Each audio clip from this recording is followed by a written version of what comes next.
삶에 신학을 더하는 신학 플러스. 오늘도 귀한 발걸음해주신 청취자 여러분 진심으로 환영합니다. 지난 시간에 이어 이번 시간에도 헤르만 바빙크 교수님의 개역 교의학 개요와 함께합니다. 지난 시간 하나님께서 자신을 알려주시는 첫 번째 단계, 바로 일반 계시에 대해 깊이 있게 이야기 나눴었죠. 오늘은 이 일반 계시가 어떤 가치를 가지고 있는지 좀 더 자세히 파고 들어볼 텐데요. 교수님, 오늘도 이렇게 시간 내주셔서 정말 감사드립니다. 안녕하세요. 반갑습니다. 교수님, 4장의 제목이 일반 계시의 가치인데요. 책에서 일반 계시의 가치를 이야기할 때 너무 낮게 보거나 너무 높게 보는 큰 위험이 있다고 말씀하셨어요. 이게 어떤 뜻인가요? 좀 더 쉽게 설명해 주실 수 있을까요? 간단히 말하면 이렇습니다. 우리가 하나님이 특별하게 주신 은혜, 그러니까 특별 계시에만 너무 집중하다 보면 일반 계시의 의미나 가치를 아예 무시해버릴 수 있거든요.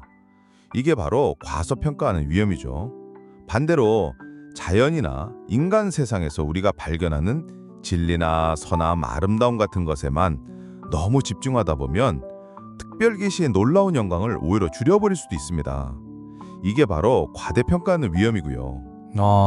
양쪽으로 치우치지 않게 조심해야 한다는 말씀이시네요. 맞습니다.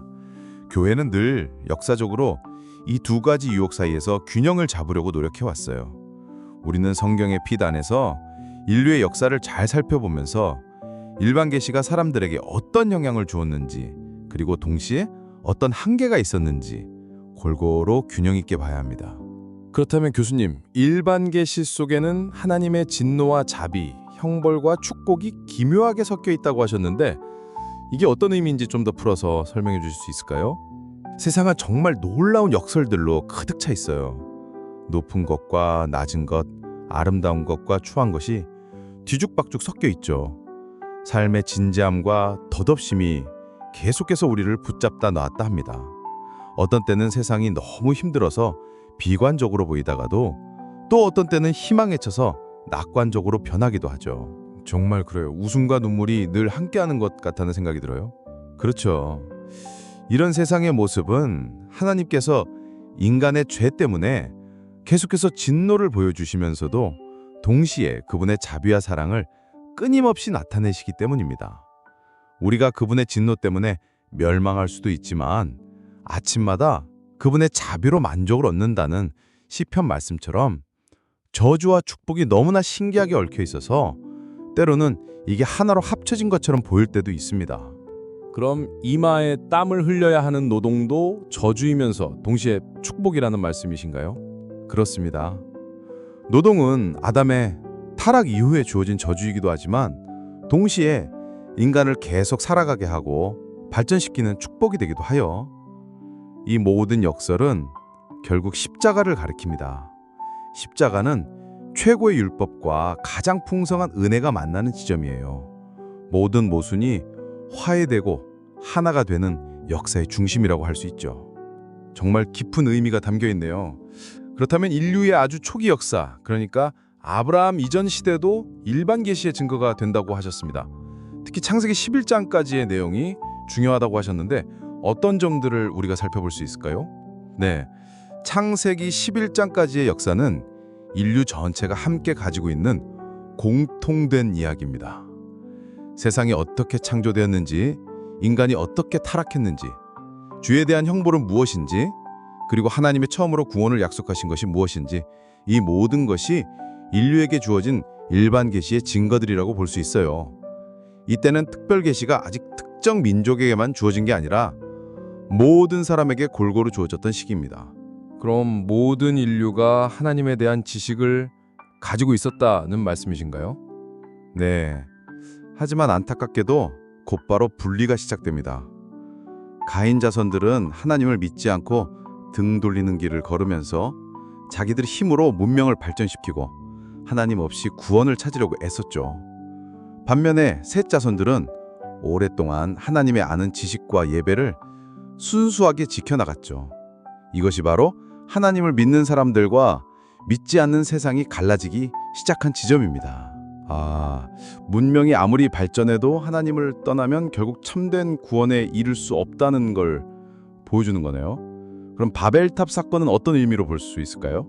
바벨탑은 인간이 하나님의 명령을 대놓고 거역하고 자기들의 힘과 지혜만으로 하나님 없는 통일된 제국을 세우려고 했던 아주 교만한 시도였습니다. 하나님은 그들의 언어를 혼란하게 만드심으로써 인간의 교만한 시도를 막으셨고 결국 인류를 여러 민족과 언어로 나누어 온 땅에 흩으셨죠. 이것은 죄에 대한 하나님의 심판이면서도 동시에 인류가 한 곳에 모여서 더 큰 죄를 짓는 것을 막으신 하나님의 지혜로운 섭리였습니다. 그렇다면 일반 계시를 통해 우리가 얻는 과학, 예술, 문명 같은 인간의 지혜는 어떤 한계를 가질까요? 책에서 이런 것들이 가장 좋은 것이 될 수 없다고 하셨는데 왜 그런가요?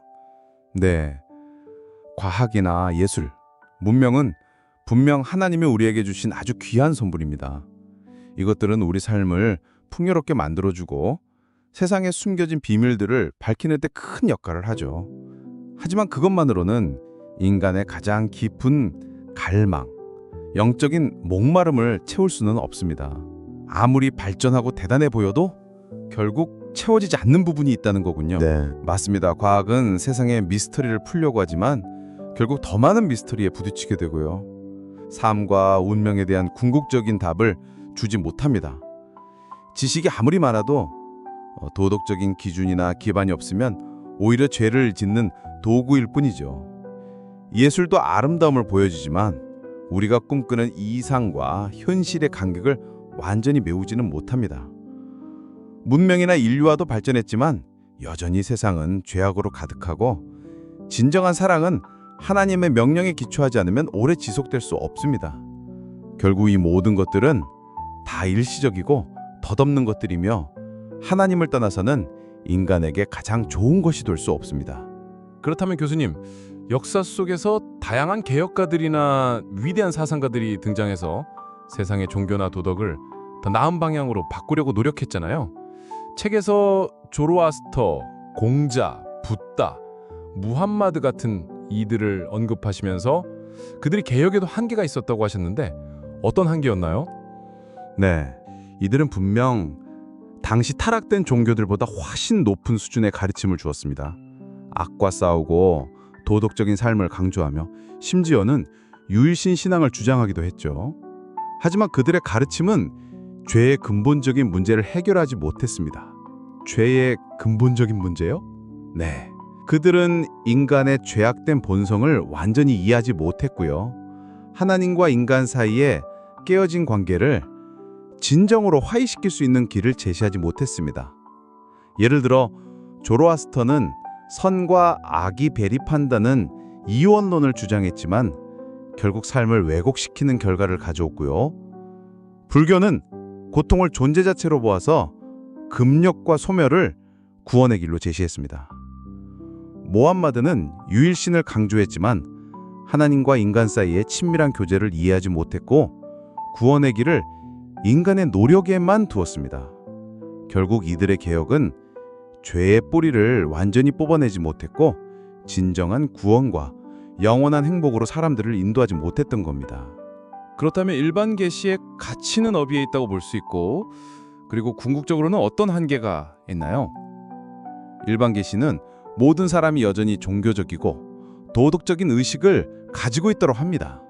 진리와 거짓, 선과 악을 어느 정도는 분별하게 해주고요. 결혼과 가족, 사회와 국가 안에서 질서를 유지하게 하고 인간이 짐승처럼 완전히 타락하는 것을 막아줍니다. 이것은 인류의 존재를 보존하고 역사를 계속해서 발전시키는데 아주 큰 역할을 하죠. 그럼 일반 계시만으로도 충분하다고 할 수 있을까요? 아닙니다. 바울 사도의 말씀처럼 세상은 모든 지혜를 다 가졌지만 그 지혜만으로는 하나님을 제대로 알지 못했습니다. 인간은 하나님이 주신 이성과 지능을 올바르게 사용하지 못했고 마음이 어두워져서 결국 죄와 우상 숭배에 빠지고 말았죠. 빛이 어둠 속에 비쳤지만 어둠이 그 빛을 깨닫지 못했던 것처럼 일반 계시는 인간이 하나님을 알지 못했다고 핑계할 수는 없게 하지만 그것 자체로 구원에 이르게 하지는 못합니다. 그래서 특별 계시가 반드시 필요하다고 말하는 겁니다. 오늘 교수님과의 대화를 통해 일반 계시가 우리 삶에 얼마나 중요한 가치를 가지는지, 그리고 동시에 인간의 죄로 인해 어떤 분명한 한계를 가지는지 정말 명확히 깨닫게 됩니다. 귀한 말씀 정말 감사드립니다. 네, 저도 함께 나눌 수 있어서 좋았습니다. 삶에 신학을 더하는 신학 플러스, 오늘은 여기까지입니다. 다음 시간에는 특별 계시의 방식이라는 주제로 찾아뵙겠습니다.